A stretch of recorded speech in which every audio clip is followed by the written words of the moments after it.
कहानी की शुरुआत में हम एक स्पेसशिप को देखते हैं जो स्पेस से 4 सैंपल लेकर धरती पर वापस आ रहा होता है, जिसके अंदर 4 सिम्बियोट होते हैं जिनका नाम होता है महम, स्क्रीम, रायट और बैनम। तभी हम देखते हैं कि उनके स्पेसशिप में आग लग जाती है और ये स्पेसशिप काफी स्पीड से पृथ्वी पर गिरता है। मलेशिया में ये स्पेसशिप एक प्रोजेक्ट के चलते कंपनी लाइफ फाउंडेशन के द्वारा भेजा गया था। जब ये स्पेसशिप मलेशिया में गिर जाता है तब वहाँ की पुलिस वहाँ पहुंच जाती है और इन्वेस्टिगेशन करना शुरू कर देती है। तभी हम देखते हैं कि वहाँ पर जैक नाम का एक इंसान जिंदा होता है और एक सिम्बियोट जिसका नाम रायट होता है वो जैक के शरीर में घुस जाता है। पुलिस जैक को जिंदा पाकर एम्बुलेंस से हॉस्पिटल भेज देती है। तभी वो सिम्बियोट एक्टिव हो जाता है और एम्बुलेंस पलट जाती है और अब वो सिम्बियोट कैलिफोर्निया की ओर निकल जाता है, क्योंकि वो सिम्बियोट समझ जाता है कि ये सभी लोग लाइफ फाउंडेशन के लिए काम करते हैं जो कैलिफोर्निया में है। मूवी का स्टार्टिंग सीन यहीं पर खत्म हो जाता है और सीन शिफ्ट होता है एडी ब्रॉक की तरफ, जो कि एक रिपोर्टर है। एडी अपनी फियोंसे एन के साथ रहता है जो कि एक लॉयर है और एन लाइफ फाउंडेशन के लिए काम करती है। फिर एडी अपने ऑफिस जाता है और अपने बॉस से मिलता है। तब उसका बॉस उसे बताता है कि तुम्हें आज लाइफ फाउंडेशन के ओनर का इंटरव्यू लेना है और तुम उसके इन्वेंशन के बारे में बात करना, उससे किसी तरह की उल्टी सीधी बात मत करना वरना हम दोनों प्रॉब्लम में आ सकते हैं। फिर एडी को हम उसके घर में देखते हैं जहाँ पर एन का लैपटॉप ऑन होता है। तब एडी अपने रिपोर्टर वाला दिमाग लगाता है। तब उसे एन के लैपटॉप में लाइफ फाउंडेशन का एक कॉन्फिडेंशियल मेल मिल जाता है, जिसका मतलब होता है कि लाइफ फाउंडेशन लोगों की जिंदगी के साथ खिलवाड़ कर रही है। इनके एक्सपेरिमेंट बहुत खतरनाक हैं जिसके कारण लोग अपनी जान गंवा रहे हैं। इस मेल को देखकर एडी ये इंटरव्यू लेने के लिए तैयार हो जाता है। फिर हम लाइफ फाउंडेशन के ओनर कार्लटन ड्रैक को देखते हैं जो कि इस मूवी का मेन विलन होता है। यहाँ पर बहुत सारे बच्चे लाइफ फाउंडेशन में हुए आविष्कारों को देखने आए हुए होते हैं। यहाँ पर कार्लटन ड्रैक बताता है कि मेरी कंपनी में कई सारे साइंटिस्ट पानी और जमीन पर खोज कर रहे हैं, लेकिन मैंने कुछ अलग सोचा कि क्यों ना मैं किसी और ग्रह के जीवों पर रिसर्च करूं और उनके बारे में ज्यादा से ज्यादा जानकारी हासिल की जाए। इसी बीच एडी यहाँ पहुँच जाता है। उसका इंटरव्यू लेने के लिए पहले तो एडी नॉर्मल सवाल पूछता है, लेकिन फिर धीरे धीरे एडी अपने सवालों को चेंज कर देता है और एडी उससे पूछता है कि सुना है आपकी कंपनी में इलीगल काम हो रहे हैं, आपकी कंपनी से अचानक लोग गायब हो रहे हैं, आप इस बारे में कुछ कहना चाहेंगे। ये सब सुनने के बाद कार्लटन ड्रैक को गुस्सा आ जाता है। तब ड्रैक कहता है कि चलो इंटरव्यू खत्म, लेकिन एडी फिर भी सवाल पूछता जाता है। फिर कार्लटन ड्रैक एडी और एन को जॉब से निकलवा देता है। फिर एन अपनी जॉब खोने का जिम्मेदार एडी को मानती है, इसीलिए एन एडी से ब्रेकअप कर लेती है। इसके बाद एडी बहुत अकेला हो जाता है। फिर एडी को कहीं जॉब नहीं मिलती और वो बहुत मुश्किल से अपना गुजारा करता है। और दूसरी तरफ राइट लोगों की बॉडी को बदलते हुए कैलिफोर्निया पहुंचने की कोशिश करता है और इधर लाइफ फाउंडेशन के लोग ये पता लगा लेते हैं कि सिम्बियोट्स को जिंदा रहने के लिए एक होस्ट की जरूरत होती है, इसीलिए ये लोग पहले जानवरों के साथ एक्सपेरिमेंट करते हैं और जब टेस्ट कामयाब हो जाता है तब ड्रैक उन सभी सिम्बियोट्स को इंसानों के साथ जोड़ने की कोशिश करता है और फिर वो इंसानों पर एक्सपेरिमेंट शुरू कर देता है, क्योंकि उसका मानना था कि अगर इंसान और सिम्बियोट्स का मिलन हो जाए तो इंसान स्पेस में भी जिंदा रह सकता है। इसीलिए ड्रैक अपना एक्सपेरिमेंट गरीब और बेघर इंसानों पर करना शुरू कर देता है। जब उनके सामने सिम्बियोट्स को छोड़ा जाता है तब इस प्रोसेस में सिम्बियोट्स का होस्ट के साथ मैच होना बहुत जरूरी था, वरना सिम्बियोट्स होस्ट की जान ले लेता है। इस एक्सपेरिमेंट में ज्यादातर लोगों की जान चली जाती है, लेकिन ड्रैक इतने लोगों की जान लेकर भी नहीं रुकता। ये सब देखकर लाइफ फाउंडेशन की एक साइंटिस्ट जिसका नाम डोरा स्कॉर्प था वो ये सब देखकर घबरा जाती है और वो किसी तरह ड्रैक को रोकना चाहती है जिससे कि लोग अपनी जान ना गंवाएं। और डोरा पुलिस के पास भी नहीं जा सकती थी क्योंकि ड्रैक उसके परिवार को नुकसान पहुंचा सकता था। इसलिए वो एडी ब्रॉक से मिलती है और वो एडी से कहती है कि वो ड्रैक का सच सबके सामने लेकर आए, पर एडी पहले से ही बहुत परेशान था क्योंकि ड्रैक ने पहले ही उसकी जिंदगी बर्बाद कर दी थी। इसीलिए एडी लाइफ फाउंडेशन के मामले से दूर रहना चाहता था, जिसकी वजह से डोरा स्कॉर्प की मदद करने से एडी मना कर देता है। फिर हम देखते हैं कि एडी की मुलाकात एन से होती है।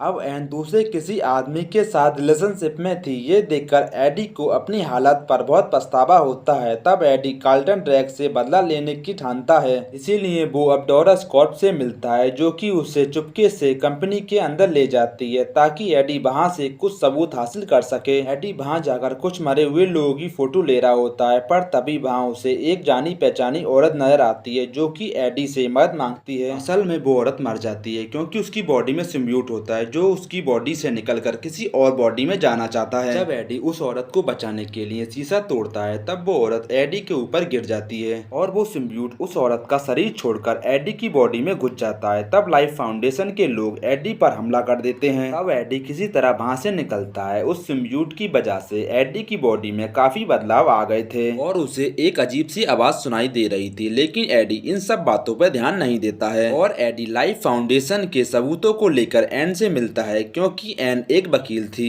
और इस टाइम एन और उसका बॉयफ्रेंड एक रेस्टोरेंट में होते हैं और एडी रेस्टोरेंट में जाकर एन को सच्चाई बताता है। तभी यहाँ पर एडी को अजीब सी आवाजें सुनाई देने लगती हैं। तब एडी उस रेस्टोरेंट में अजीबोगरीब हरकतें करने लगता है। तब एन का बॉयफ्रेंड जो कि एक डॉक्टर था, वो एडी को हॉस्पिटल ले जाता है और एडी का चेकअप करता है, जिससे उसे पता चलता है कि एडी की बॉडी के अंदर एक दूसरा प्राणी भी है, लेकिन वो उसे एडी की बॉडी से बाहर नहीं निकाल पाते हैं। और दूसरी तरफ ड्रैक को पता चल जाता है कि डोरा स्कॉर्प की मदद से एडी कंपनी के अंदर आया था, इसकी वजह से उनका एक सिम्बियूट वहां से जा चुका था। इसलिए ड्रैक गुस्से में आकर डोरा को एक सिम्बियूट के आगे छोड़ देता है, जिससे डोरा और सिम्बियूट दोनों मर जाते हैं और इसके आगे एक और सिम्बियूट सही होश नहीं मिल पाने की वजह से मर जाता है। अब ड्रैक के पास 3 में से केवल 2 सिम्बियूट बचे थे और जो जिंदा थे और वो एडी के शरीर में था। इसलिए ड्रैक उस सिम्बियूट को वापस हासिल करने के लिए एडी के पास अपने गुंडों को भेजता है, लेकिन अब एडी का उस सिम्बियूट से परफेक्ट मैच हो गया था। इसी वजह से एडी बहुत ताकतवर हो गया था। यहाँ पर एडी उस सिम्बियूट की मदद से ड्रैक के गुंडों की बहुत पिटाई करता है, लेकिन फिर भी वो लोग एडी का पीछा नहीं छोड़ते। तब एडी के अंदर जो सिम्बियूट होता है वो एडी की बॉडी को कवर कर लेता है और एक बड़ा मॉन्स्टर बन जाता है। फिर वो सिम्बियूट उन गुंडों की पिटाई करके वहाँ से दूर चला जाता है, जहाँ पर वो सिम्बियूट एडी से बात करता है और वो सिम्बियूट बताता है कि मेरा नाम वेनम है और उसकी प्रजाति के लोग यहाँ पर अपनी भूख मिटाने आए हैं और वे अपने ग्रह के और भी सिम्बियूट को लाना चाहते हैं, जिसके लिए उन्हें कार्ल्टन ड्रैक के रॉकेट की जरूरत पड़ेगी। उस रॉकेट तक पहुँचने के लिए वेनम एडी से मदद मांगता है, बदले में उसे उसकी जान बख्शने और उसे ताकतवर बनाने की बात करता है, जिसके लिए एडी तैयार हो जाता है। लेकिन एडी पहले से ही कार्ल्टन ड्रैक का सच सबके सामने लाना चाहता था, इसीलिए वो अपने पुराने न्यूज चैनल के ऑफिस जाता है ताकि वो अपने बॉस को ड्रैक के खिलाफ सबूत दे सके। लेकिन इस बिल्डिंग में एडी को घुसने नहीं दिया जाता, इसीलिए वो वेनम के रूप में बिल्डिंग के ऊपर चढ़ जाता है।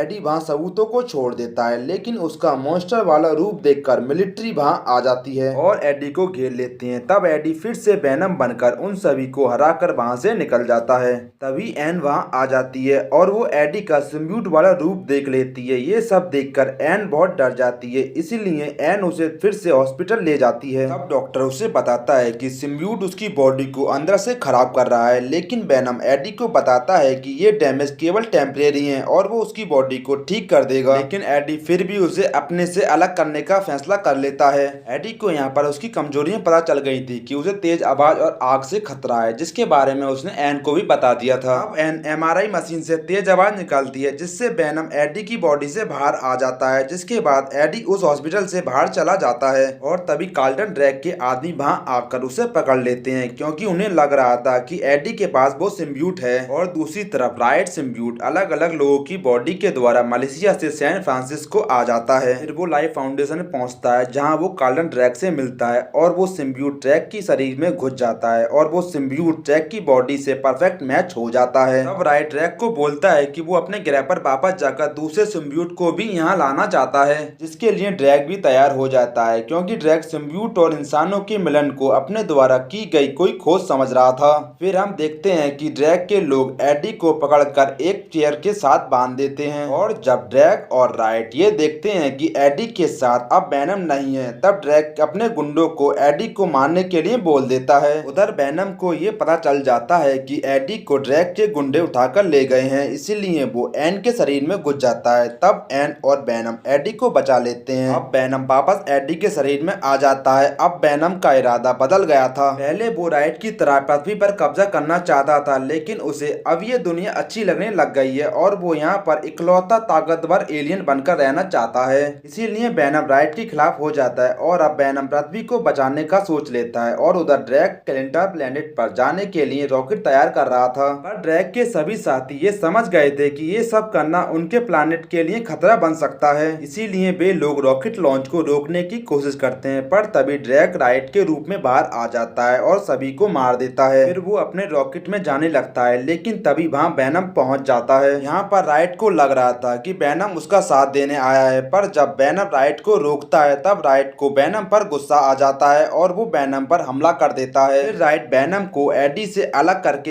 एडी पर जानलेवा हमला कर देता है। फिर राइट उस रॉकेट में बैठकर स्पेस में जाने लगता लगता है, लेकिन तभी वेनम एडी से दोबारा जुड़ जाता है और एडी अब बिल्कुल ठीक हो जाता है। तब वेनम उस रॉकेट के फ्यूल टैंक को फाड़ देता है, जिससे वो रॉकेट ब्लास्ट हो जाता है, जिससे राइट और ड्रैग दोनों जलकर मर जाते हैं। इसके अगले सीन में हम देखते हैं कि एडी को उसकी पुरानी नौकरी वापस मिल जाती है, क्योंकि अब सबको लाइफ फाउंडेशन का सच पता चल चुका था और अब वेनम भी एडी के साथ रहने लगता है। सिम्बियोट को इंसानों को खाने का शौक था। तब एडी वेनम से कहता है कि वो केवल बुरे लोगों को खा सकता है। इसके अगले सीन में हम देखते हैं कि एडी एक कैदी से मिलने जेल में जाता है, जिसका नाम होता है क्लीटस कैसिडी। क्लीटस कैसिडी एक सीरियल किलर था, जिसने अब तक कई लोगों को मारा था और उनकी लाशें कहीं छुपा दी थी। पुलिस ये जानना चाहती थी उसने किन किन लोगों को मारा है और उसने लाशें कहाँ छुपाई हैं, लेकिन क्लीटस अपना मुंह नहीं खोल रहा था। फिर एक दिन क्लीटस कैसिडी पुलिस को बोलता है कि वो एडी ब्रॉक को अपना इंटरव्यू देना चाहता है, इसीलिए पुलिस वाले एडी ब्रॉक को उसका इंटरव्यू लेने के लिए बुलाते हैं। तब एडी क्लीटस से अपने बारे में बताने को कहता है। तब क्लीटस अपनी कहानी बताने लगता है और इसी के साथ मूवी यहीं पर एंड हो जाती है। और दोस्तों, वीडियो को लाइक और चैनल को सब्सक्राइब करना ना भूलें और चैनल को सब्सक्राइब कर दिया करो यार, कौन से पैसे जा रहे हैं, सब फ्री है।